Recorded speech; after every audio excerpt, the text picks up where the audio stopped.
Assalamualaikum warahmatullahi wabarakatuh. Perkenalkan, nama saya Faidul Fariha. Saya dari manajemen Azore. Jadi di sini saya akan menjelaskan tentang peran manajemen dalam total quality management.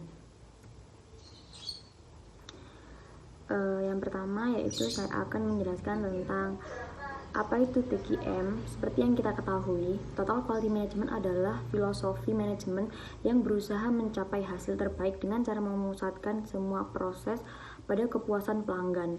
Di sini prinsipnya yaitu cara terbaik untuk sukses jangka panjang adalah dengan menyediakan produk atau layanan berkualitas tinggi yang memenuhi kebutuhan dan kebutuhan pelanggan.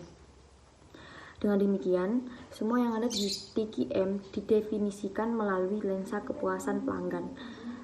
Di sini tertera bagaimana sih caranya kita tahu apakah kita telah mengimplementasikan TQM dengan tepat. Jawabannya itu adalah di saat kita melihat sebuah peningkatan yang berkelanjutan, di mana semua orang dalam organisasi memiliki bagian dalam proses tersebut.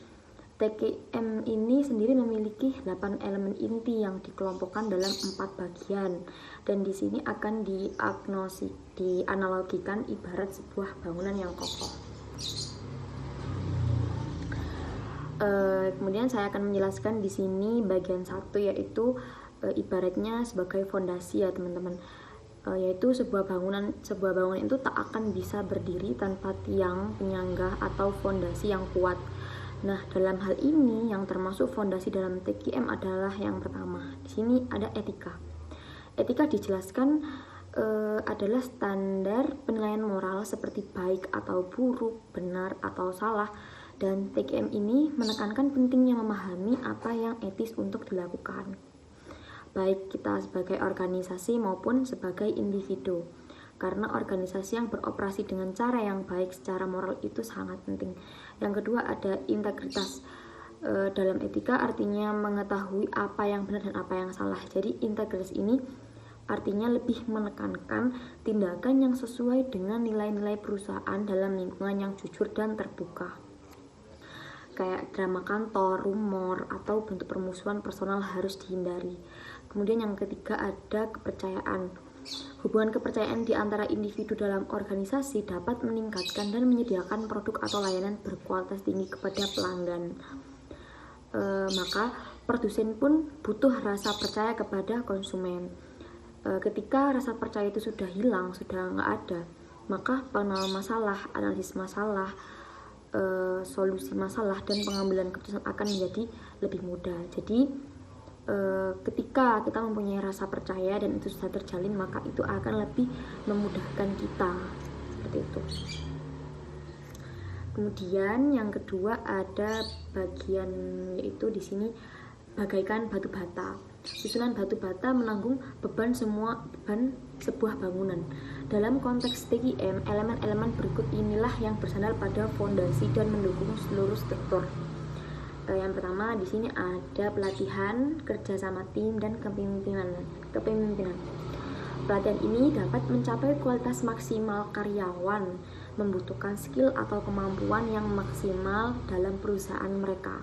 Oleh karena itu, besar pengaruhnya bagi karyawan untuk menerima pelatihan yang diperlukan dari atasan mereka untuk suatu perusahaan. Kemudian ada kepemimpinan. Sementara pelatihan dan kerja tim ini sangat penting, pemimpin pun memiliki peran penting untuk memanfaatkan potensi. Jadi semua atasan seperti kayak para manajer harus memahami filosofi dan metodologi TQM dan harus menerapkannya dengan mentransmisikan nilai, strategi, arahan, dan tujuan kepada seluruh tim.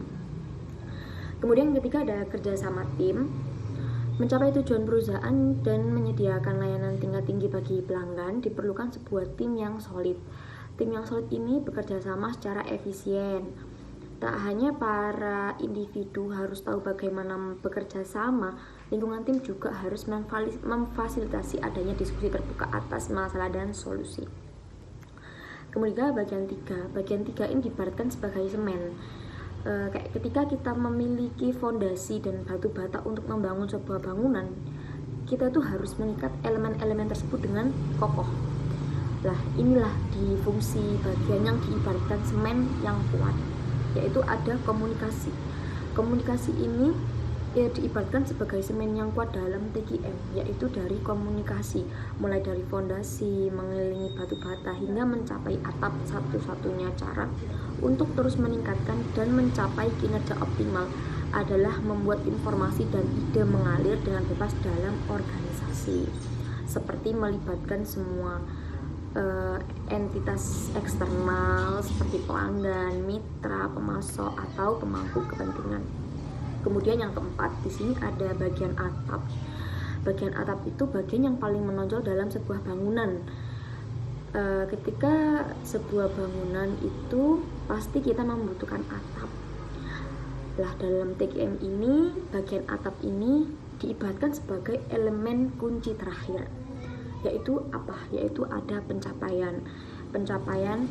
Kenapa sih pencapaian itu dikatakan sebagai atap perusahaan gitu?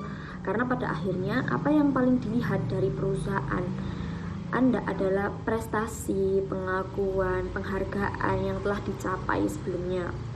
Elemen ini melibatkan kayak feedback positif kepada pelanggan. Semua anggota harus berkontribusi secara produktif dalam kinerja untuk mencapainya. Setelah kita menelaah 8 elemen di atas yang terbagi dalam fondasi, batu bata, semen, dan atap perusahaan, apa yang paling menentukan kekokohan 3 bagian itu? Nah, di sini jawabannya adalah sumber daya manusia.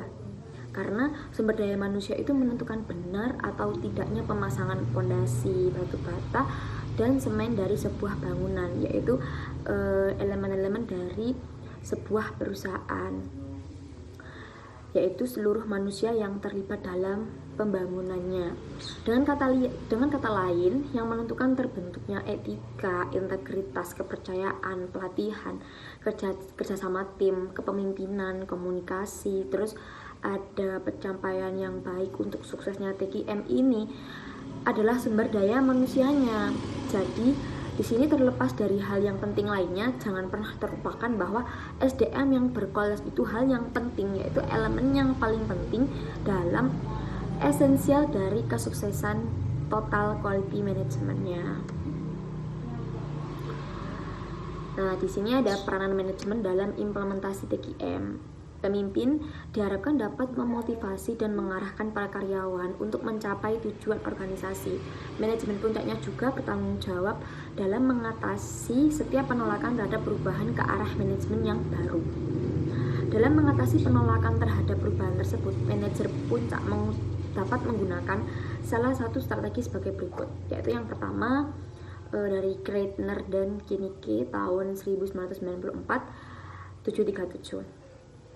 Yang pertama ada pendidikan dan komunikasi, kemudian ada partisipasi dan keterlibatan, yang ketiga ada fasilitas dan dukungan, yang keempat ada negosiasi dan kesepakatan, yang kelima ada manipulasi dan cooptation, yang keenam ada paksana secara eksplisit dan implisit. Kemudian ini kepemimpinan organisasi yang umumnya digunakan dapat dibedakan dalam 4 model gaya kepemimpinan, yaitu ada model autokrasi, ada model feudal, ada model egalitarian, ada model anarkik. Pada model autokrasi ini, yaitu seorang pemimpin merupakan pusat bisnis, tidak ada yang terjadi tanpa persetujuannya. Jadi seorang pemimpin itu penting untuk memutuskan untuk tujuan perusahaan. Tidak cocok dengan budaya TKM. Kemudian yang kedua ada model feudal, yaitu pada model ini seseorang pemimpin yang berada di puncak jauh dari bawahannya, dan keduanya tidak pernah saling bicara. Jadi sini strukturnya itu sangat kaku. Kemudian sehingga karyawan menginginkan kebebasan. Model feudal menyebabkan kelesuan dan kesebalan sehingga tidak cocok dengan budaya TKM. Kemudian ada model egalitarian, yaitu seseorang pemimpin memberikan kebebasan kepada karyawan untuk bekerja, karena di sini ada gaya pemimpin ini luas, terus ia dapat tumbuh dari tanggap terhadap pelanggan dan sangat cocok dengan budaya TKM ini. Kemudian yang terakhir ada model anarkik. Pada model ini, seseorang pemimpin memberikan kebebasan kepada departemen untuk membuat aturannya sendiri-sendiri. Jadi setiap individu terisolasi dari yang lain, tidak cocok dengan budaya TKM. Kemudian di sini ada peranan karyawan dalam implementasi TKM, yaitu peranan karyawan dalam implementasi TKM ini tentang pelatihan karyawan pada tahap awal dapat diserahkan kepada lembaga konsultan manajemen dengan topik sesuai kebutuhan. Misalnya, ya di sini ada misalnya topik yang berkaitan dengan strategi perusahaan yang terbagi menjadi 3, yaitu ada tujuan bisnis, yang kedua ada analisis pasar, yang ketiga ada jenis pelanggan dana apa sih yang diinginkan oleh pelanggan. Kemudian yang di sini ada peranan karyawan dalam implementasi TKM, yaitu pelatihan karyawan tentang TKM pada tahap awal diserahkan kepada lembaga konsultan manajemen dengan topik sesuai kebutuhan, misalnya topik yang berkaitan dengan kualitas. Lah, dari kualitas ini peran dan arti kualitas, kemudian bagaimana akibat kegagalan dari kualitas ini, kemudian penyebab umumnya kegagalan kualitas ini apa sih itu. Kemudian peranan karyawan dalam implementasi TKM ini diserahkan kepada lembaga konsultan manajemen dengan topik sesuai kebutuhan, misalnya topik yang berkaitan dengan di sini ada pemecahan masalah, kemudian ada teknik pemecahan masalah, yang ketiga ada bagaimana berpikir kritis dan logis, dan yang keempat ada keahlian teknikal. Kemudian di sini ada keahlian manajemen interpersonal dan personal. Di sini ada kepemimpinan, yaitu yang kedua ada manajemen waktu, yang ketiga ada kerja kelompok. Nah, sekian presentasi dari saya. Apabila ada salah kata mohon dimaafkan dan saya meminta maaf sebesar-besarnya. Akhirul kalam, wassalamualaikum warahmatullahi wabarakatuh. Terima kasih.